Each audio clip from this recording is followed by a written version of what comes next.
Hello, everybody. This is Alex Trelachman with Telrad. Would like to welcome. We still have people joining in. It's a little bit too early, so let's give it a few more minutes.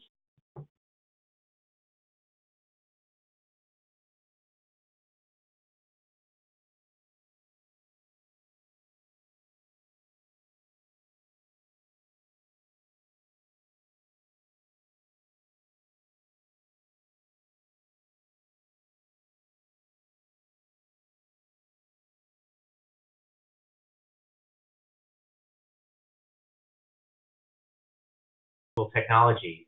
First of all, I like to give context for why Google is interested in CBRS.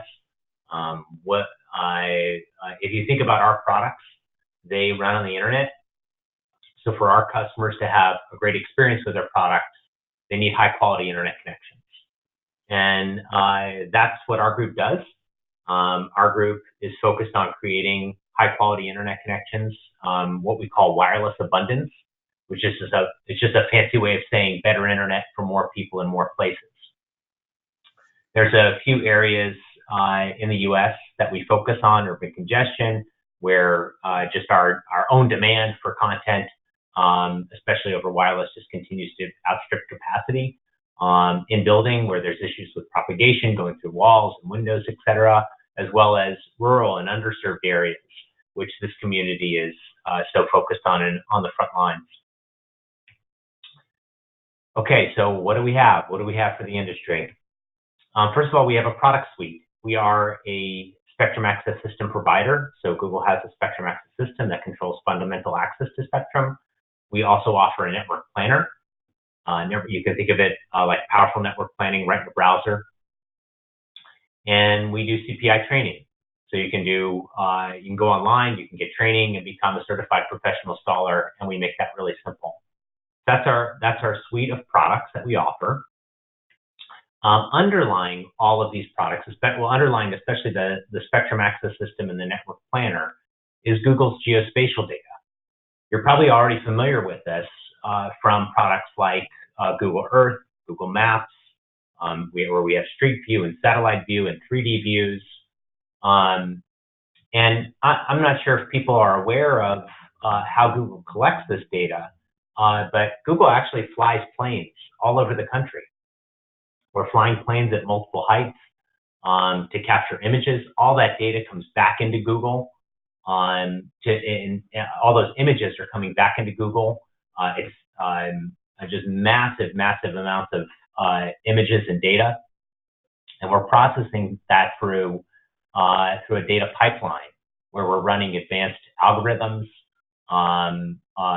using machine learning techniques for things like image recognition to be able to extract out high resolution data. Now, to give you a sense of the scale of our coverage, 99% of the population we cover with high resolution data, and that's including rural areas. And high resolution, our definition of that is 1 meter.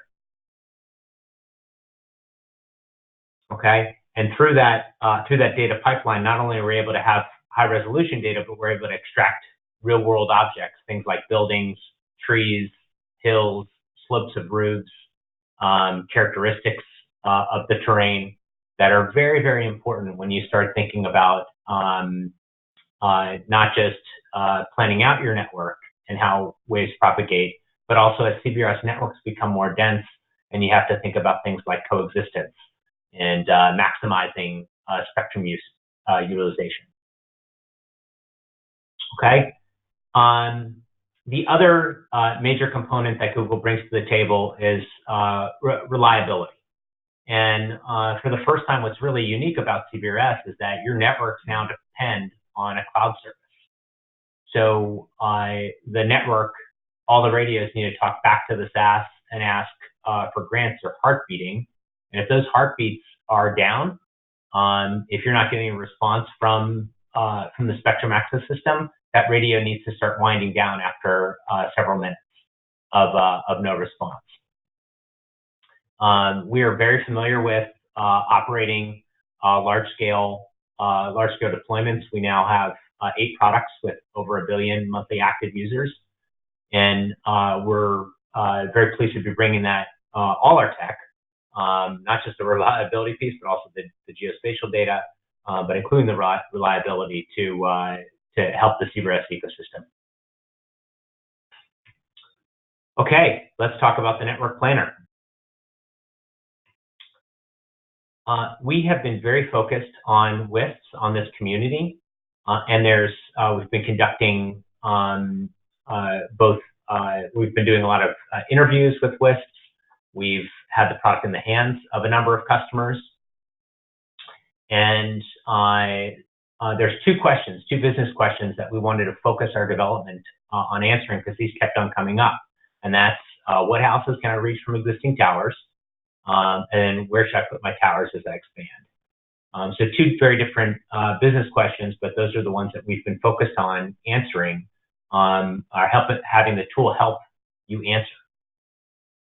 Now, on the question of what houses can I reach from existing towers, one of the companies that we've been working with who's been using the network planner is a company called Rise Broadband. You might be familiar with them.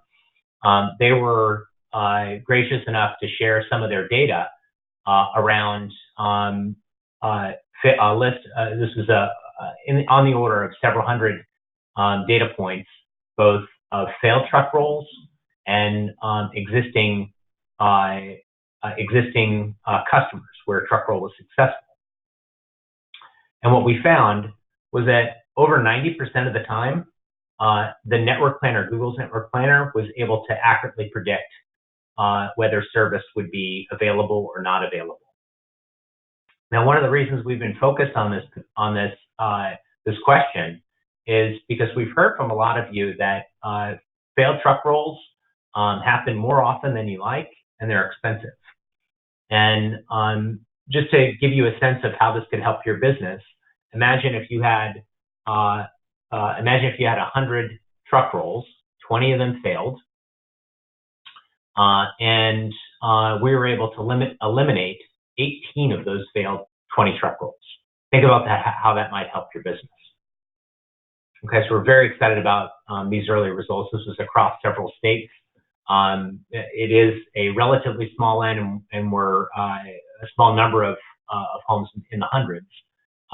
But we think that it's indicative of the power of the tool, and we're excited to hear your feedback about how it can help you.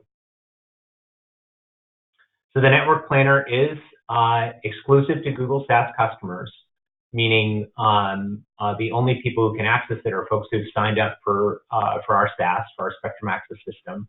We are expanding early access now, and I encourage you guys to sign up at g.co/sharedspectrum.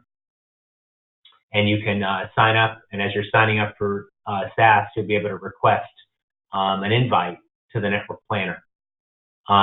Just a note on the network planner, it is free during this early access period. This is really important. It's free during the early access period. We do expect to charge for it at some point down the road, but for right now, it's free. Okay, and again, exclusive to our SaaS customers. Okay, let's talk about pricing for our other products. Our fixed wireless pricing is $225 per residence per month. There is no lock-in required. We earn your business every day. You can come and go as you please. Okay, and a residence is if you have a CBSD base station and you put a CBSD on-prem on the customer's roof, and that counts as a residence or a link. We just count those up, times it by 225, and that's your bill each month. And $2.25. Okay, for training and certification, we do offer two different packages. One is a full package where for $599, you can become fully certified as a trainer, do everything you need to start installing devices. Or if you want kind of a light version and you just want to do the training without the certification, you can do that for $399. And again, this is all online. You do it at your own pace. It takes about 4 hours to complete. Okay, so how do you get started? We are in what's called the ICD phase, and when I say we are, meaning the industry as a whole, per FCC guidelines. we're in what's called the initial commercial deployment phase, known as ICD, and you can start deploying now under ICD. The way you do that is you can sign up on our website. Again, g.co/shared spectrum, the same place where you'll go to indicate interest in the network planner. Go to g.co/shared spectrum. You can start deploying devices. During ICD, we'll give you access to the network, or assume we give you access to the SaaS portal, get you up and running, and you can get moving straight away. Okay, we've had a lot of it. We presented this at WISPA-Palooza the other week, and there was a lot of excitement around it. Okay, that's it. That's all I had, and I'll open it up to questions. Thank you, Rob. That was a presenter's nightmare when the GoToWebinar just malfunctions in the middle. I love those things, but you know, I would like to thank everybody for hanging around and while we're overcoming the technical challenges. Now, so we do have few questions, Rob, and yeah. Let me go through the list because there are many responses when people were saying that they can hear us. 1 second, please.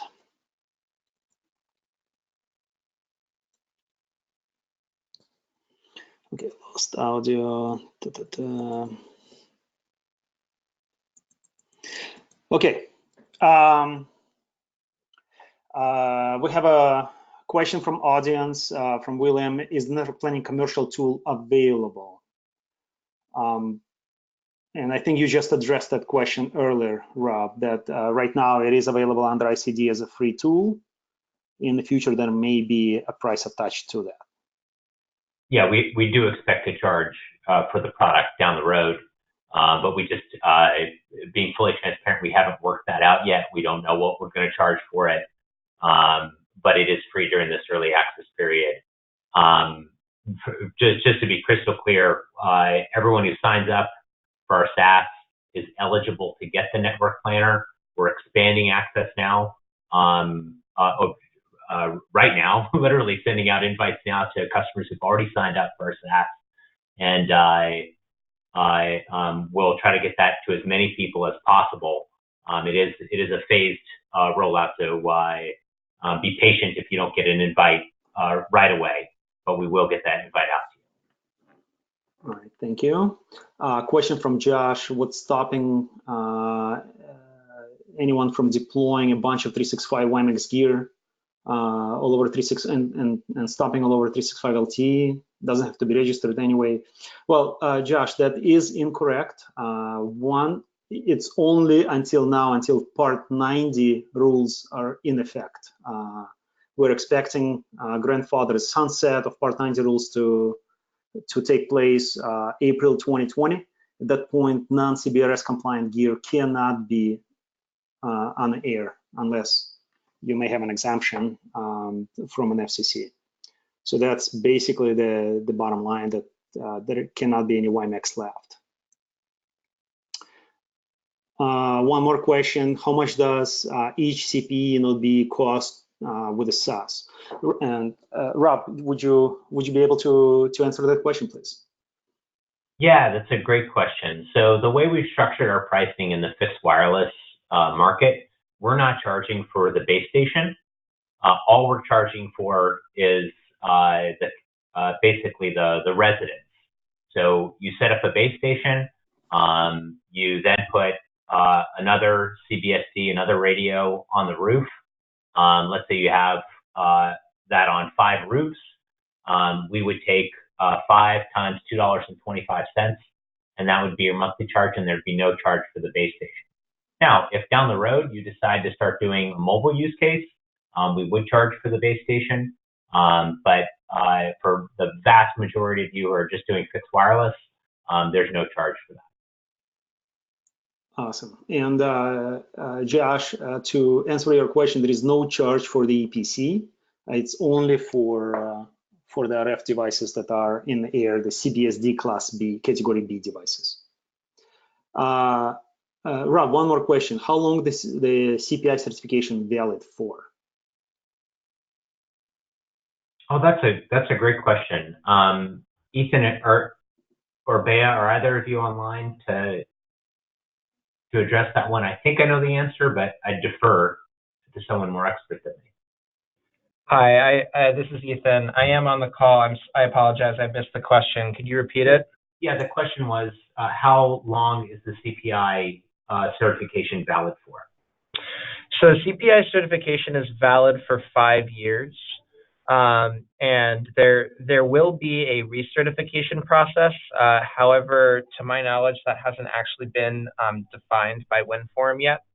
So we'll keep you updated on that. But once you receive the certificate, it's usable on any SaaS for 5 years, assuming, of course, that you're, that you use the certificate as you're authorized, as you're expected and authorized to do. Thank you, Ethan. And that was great, sir. He's with our technical integration team, just helping customers get on board and get integrated. Thank you. Yeah. One more question from Jay. Oops, sorry for the interruption, guys. Question from Jay. Is OnGo certification required to operate CP 12,000 devices now during the ICD phase within SaaS provider? And the answer is no. As long as it's band 48 certified, you can operate within the 150 megahertz of spectrum legally. Question for Rob from Jeremy. Does Google have plans to acquire 1 meter imagery for Alaska?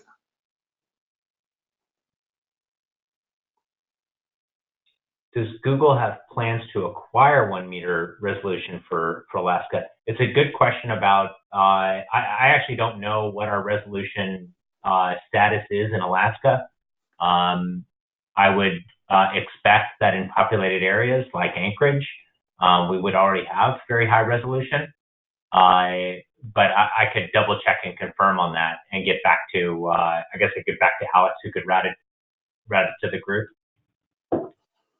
I'm happy to do that. If you by any chance happen to know what our if our data resolution throughout Alaska is 1 meter throughout the populated areas? I don't know off the top of my head, but I do know that that's one of the key pieces that we're touting, and my understanding is that information is collected primarily via satellite. So I'm not sure why we wouldn't be able to acquire it, but I'm really not sure. That's a question for Matt. He knows much more about how that works. Okay, very good. I'll take that as an action and report back to Alex. Thank you. One more question from Nathan. Nathan, question about the PLM and IDs. I am going to get back to you on that. Have no idea. We have to talk to our product management and support to I know that you can use third-party SIM cards, and yeah, the ID within the SIM card specifies the country and the region.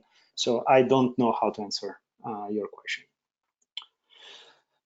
Next question from Tossant. Does your tool take terrain and clutter into account? Yes. And what I realized we didn't do is I didn't do any demo of the network planner. Would Alex, would you allow me to give a quick demo? Would that be possible? It's all yours. Go ahead. I'll just mute myself. Okay, very good. Can you see the screen now? Can you see the network planner? Yes, Rob. Thank you. Okay, great. And please jump in if you guys are having any trouble seeing this. But this is the network planner. I'm showing it to you live. I've navigated to a site that I've set up in Franklin, Ohio. And what I did, well, first of all, you'll notice that all the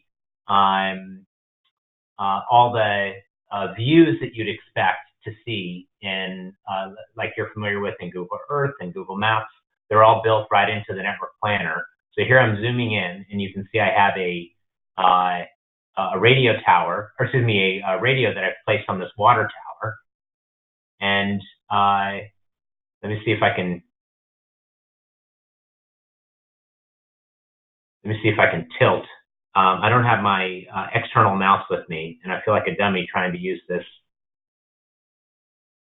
trying to get you into 3D view. Oh, I need to go to 3D view. There we go.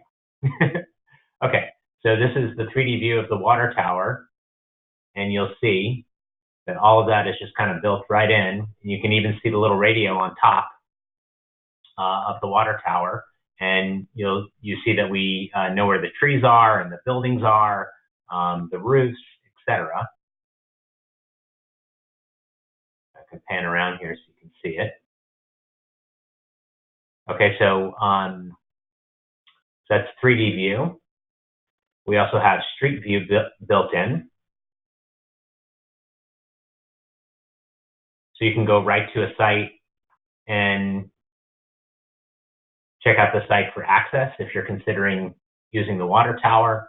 Can you get to it? Can you park there? Et cetera, et cetera. What else is around it? Now, you'll notice that I've run propagation, and let's suppose that I'm trying to bring service to this church here. Okay, there's a building here, and what I'm going to do is I'm going to start a path profile. Let's give me a second.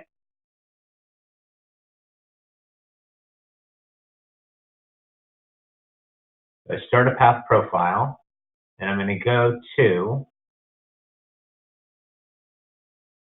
and I forget where we'll zoom in a little bit. Make sure I'm putting, oh, I didn't put it on the church. Here we go. So now you'll notice down below here in the path profile, it's taking into account, it's actually showing you where all the where the clutter is, and it's built up a Fresnel zone.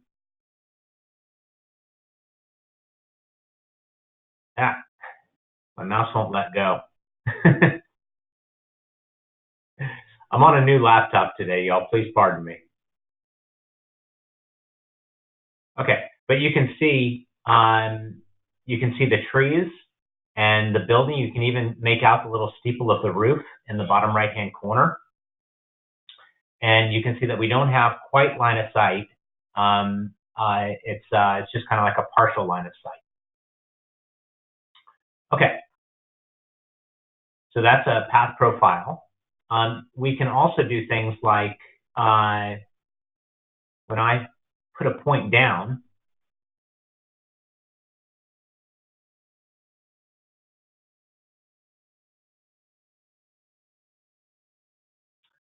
when you put a point down, as soon as we put a point down, the network planner will automatically find the nearest several radios where that point could receive service from, and very quickly tell you, is it line of sight, is it not line of sight obstructed, or is it a partial obstruction? So you see we have a red line here, and the red line tells us that it's not line of sight. Okay, and if there were other radios available, you would see lines instantly going to those other radios as well to find if there's a line of sight available for that particular customer. Again, the use case here, the primary use case that we're trying to address, one of them was, is it worth rolling a truck out to this site? And here the answer would be no for this house in this particular location. Okay, and you can even zoom in. You can even zoom in on the house, and you can see that there are trees in the way. There might be other parts of the roof that get better coverage. But no, this one's still obstructed.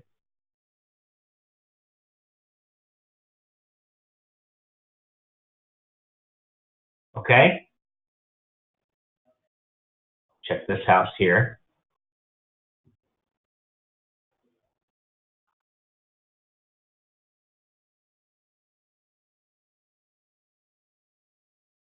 Okay, and maybe if we do a path profile, we can see what the issue was.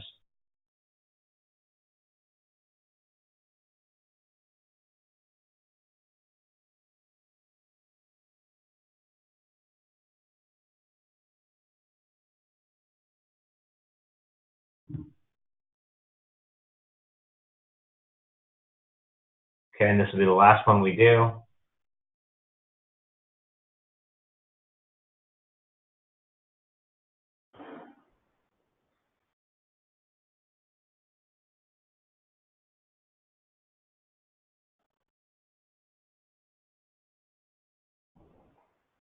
Okay, and there you can see as I move my my mouse on the bottom of the path profile, you'll see the line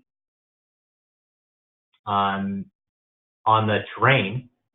So on the bottom, you see where we're showing trees, and then up on the top map, you can see right where those trees are actually located with streets and where they physically are on the map.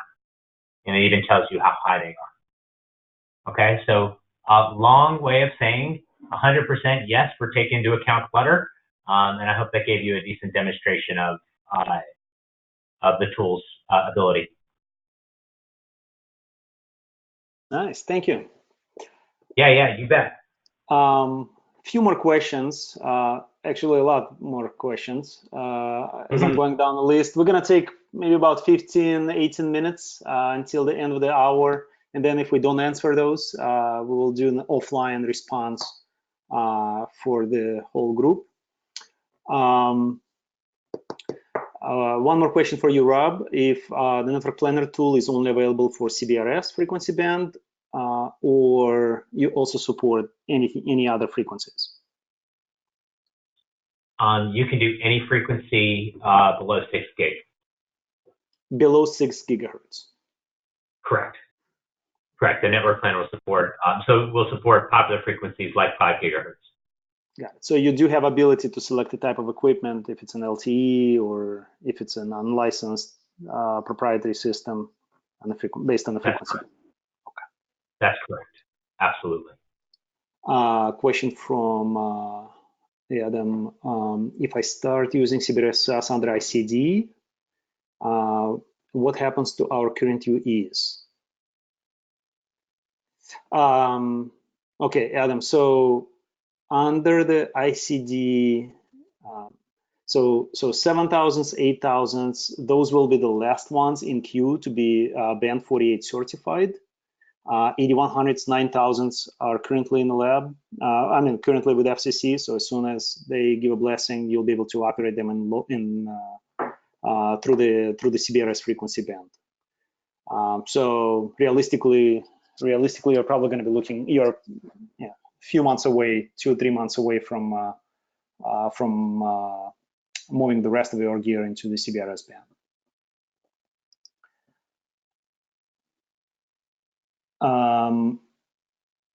Rob, that's a kind of slightly question from Justin. That's slightly kind of regulatory related. Maybe you have an answer. What happens if we use uncertified CPE during the ICD? Can we use it? That is not band 48 certified.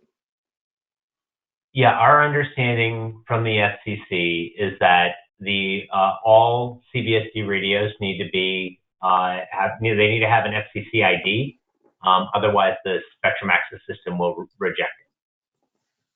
So that unfortunately, you wouldn't be able, under ICD rules, be able to use a non-certified CPE. You could operate, however, under an experimental license if that's available to you. Got it. Thank you. Next question is from Jay. What is the cost involved for domain proxy if an operator will sign up with Google SaaS service, for an example? So Jay, from Telrad, there is no additional cost for you. We just ask you to maintain your service level agreement. There will be a cost to acquire a certificate from Insta That's going to ensure secure communication between domain proxy and Google SaaS. And then you'll just simply going to be responsible $2.25 per UE per month. That's it. There is no extra add-on costs to expect it from Telrad unless they're going to be an add-on. And as Rob mentioned, that network planner eventually will have a price point, so they're going to be an incremental number, but that's about it. Question from Christy. If you're a new startup, WISP, and don't have an FCC licensing yet, can you participate, deploy equipment in ICD period? Rob, an interesting question. If Christy does not have an existing Part 90 license, can they sign up during the ICD period before we go full commercial? Absolutely. Yeah. There's no need to have a Part 90 license to operate during ICD. All right, perfect. Thank you. Another question from James. When we sign up for an invite, do we have to have a Google Gmail account? Oh, you said the question is, do you have to have a Google Gmail? If Gmail account required to sign up for Google SaaS. What's required is actually what's called a Google account. It doesn't necessarily have to be a Gmail, and you can actually Google this. You can Google how to create a Google account. You could use any existing email address and set that up as a Google account. But of course, any Gmail address would work because it is by default a Google account. All right, thank you. Question from Michael. When the network planner goes to paid service, assuming it is offered for non-Google SaaS customers as well, that was okay. So let me read the full question because I think it's two parts. Okay. When the network planner goes to paid service, assuming it is offered to non-Google SaaS customers as well, would it be fair to assume that Google SaaS customers could expect a discount? Yeah, that's an interesting question. Again, being super transparent, we really have not worked out pricing for the network planner yet. And also for clarity, right now the plan is that the network planner in the U.S. is for Google SaaS customers. That might change down the road, but right now that's the plan. All right, thank you. Question from Brandon. Will the planning service remain free for SaaS users? It's free during the early access period. The network planner is. Again, we expect to charge for it down the road. And really, just so everybody knows, we're not just making this up. Like, we're not like, we know what the price is, but we just don't want to tell anyone yet. Like, we're in a phase with the product where we just want people to use it. We want to get feedback. We want to hear how it's helping you. And we're going to figure out business model for it down the road. So encourage you guys to sign up, try it out. Let us know what you like, what you don't like. We love the feedback. So genuinely don't know pricing yet. Awesome. So just a quick reminder, it's 2:50 Eastern Standard Time. We have about 10 minutes to the top of the hour. So we'll continue answering questions and then we will take the rest offline. Question from Nathan. Is there a separate licensing fee payable to Telrad to enable CBRS? Or is CBRS support included with base station BreezeView license? So Nathan, there is no extra fee to Telrad as a license fee. We simply ask you to make sure that you maintain your service level agreement with us, to make sure that there is a support provided to you as needed. The extra fee will be to obtain Insta license that will encrypt communications between BreezeView and Google SaaS. And it's one-time license. I mean, one-time fee, just like any other certificate for so many years. Now, next question from Aaron. I wonder if it was kind of like a two-piece question, but how much is this CBSD device? Aaron, I think I'm missing a portion of your question. I just see the second one, how much is the CBSD device? I'm guessing you're questioning the service, SaaS service, and it's $2.25 per month from Google.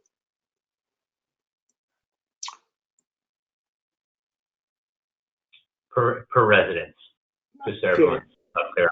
Residence could be a business customer, a residential customer, but we just count those up, times it by 225 per month.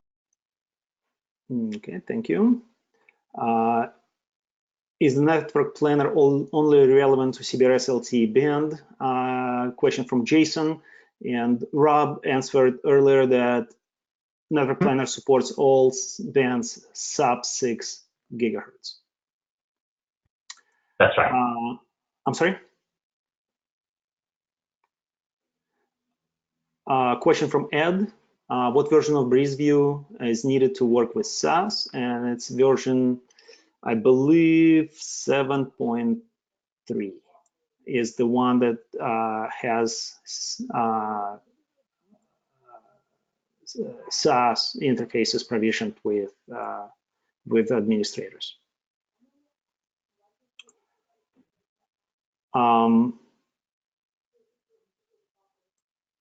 Okay. Question from Jason is kind of truncated. Not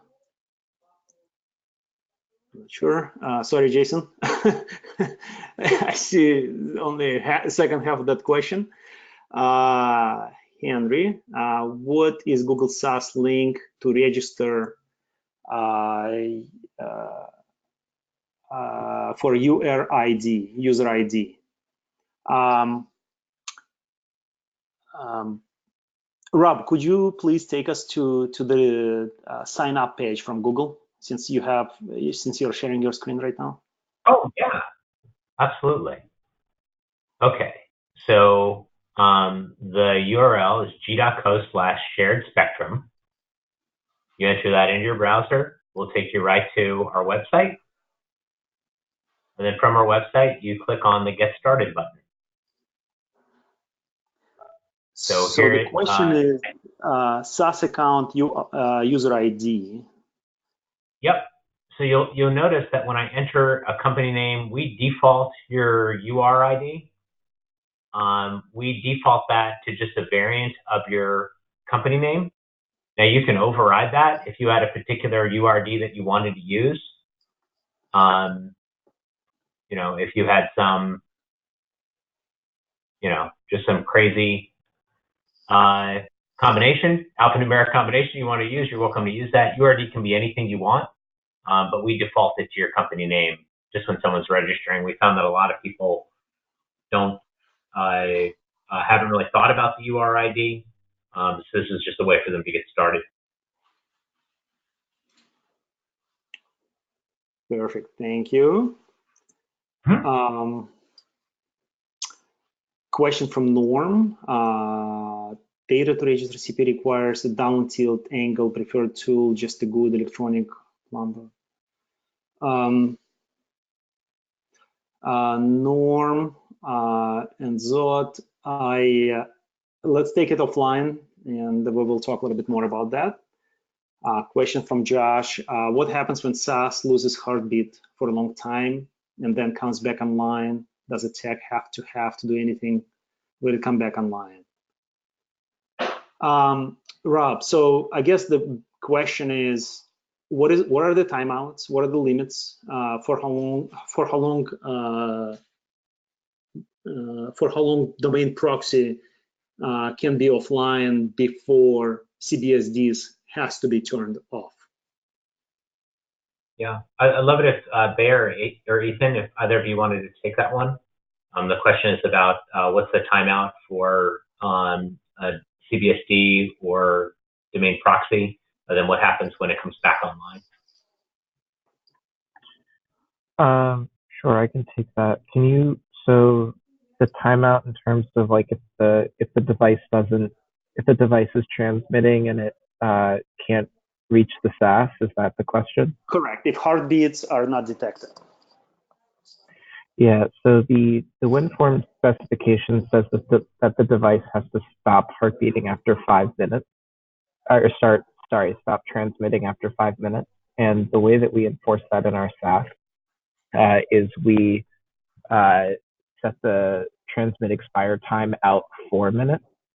So a device gets a transmit expire time, which is 4 minutes out, and it's expected to heartbeat in that time. And if it doesn't successfully heartbeat, then that leaves you a minute to turn off the transmitter. Okay. Now, does device loses a grant during that time or not? The device does not lose the grant. For how long the grant is valid? So the grant is valid. Grant validity is a little bit complicated. The simple answer is that your grant is valid for 7 days, as long as you heartbeat within that time. However, if you heartbeat once every 7 days, the grant will still be valid, but not forever. So like, if you did that like minimal, like one heartbeat every 7 days, then the grant would be valid for a year before we would ask you to re-request it. Okay. Thank you. So Josh, so technically nothing should happen. If you lose a heartbeat and device come back online, you don't have to roll the truck. It's just system will automatically require communication and bring the device back online. All right. Next question is from Mark. Can you briefly explain the box at each customer site and its interface with the CPU?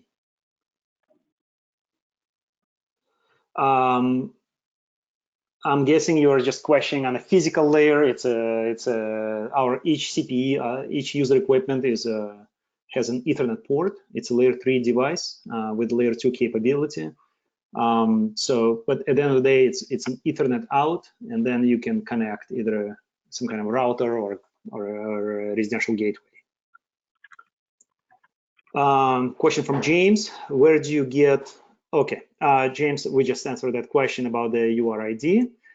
Question from William: what propagation models are used in the planning tool?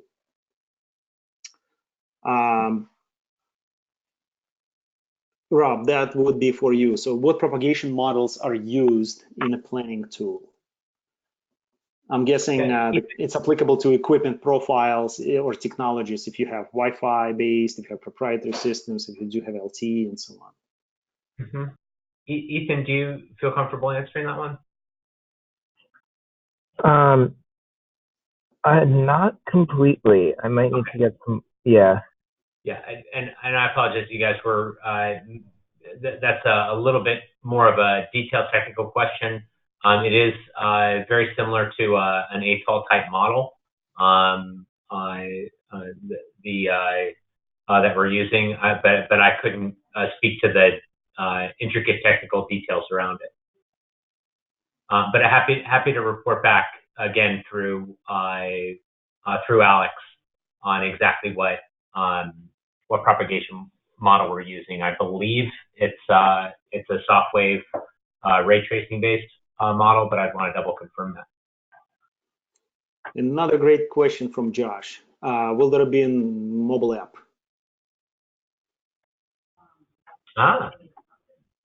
So oh, that's a good question. Is it for the network planner or is it for our SAS portal? For SAS to attach devices. If it's a two-step, if we're going with a two-step, and CPI wants to add SAS to, CBSD to SAS.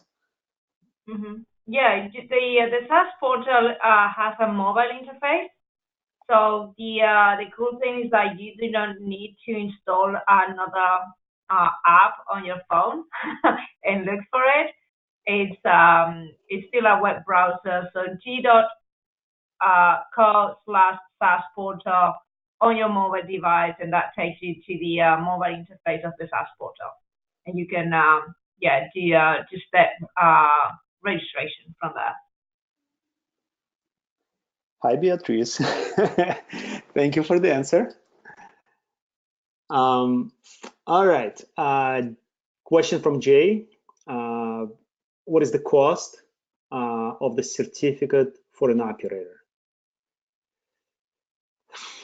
Jay, are you referring to CPI certificate? Well, maybe it's a two. Let's answer completely. So CPI certificate is $599